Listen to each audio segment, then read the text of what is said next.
शुभ सकाळ मंडळी. नवीन दिवसाची नवीन सुरुवात. नेहमीप्रमाणे दिवसाची सुरुवात झाली. सकाळी 5ला उठून मी फिरायला जाऊन आली आणि मी एकटीच फिरायला जाते, मी कोणासोबत जात नाही आणि आमच्या इथले कोणी जात पण नाही, त्याच्यामुळे मी एकटीच जाते. तिकडून आल्यानंतर थोडासा व्यायाम करायचा, दोरीवरच्या उड्या वगैरे असतील त्याच्यात. नंतर ब्रश करून मेथी दाण्याचं पाणी, दालचिनीचं पाणी नेहमीप्रमाणे पिऊन घ्यायचं. दिवसाची सुरुवात करायची. पाणी भरून झालं. सकाळी माझं आवरून झाल्यानंतर मी लागली स्वयंपाकाला. तर सोबतच भात आणि भाजी तर झालीच. तर आज मी वांगा बटाटा आणि फ्लावरची मिक्स भाजी करते.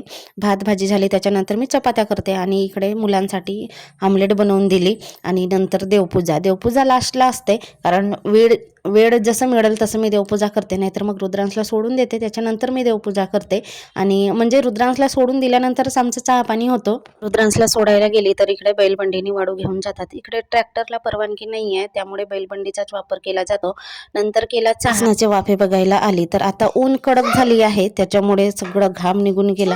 थोडा वेळ गेली बाहेर.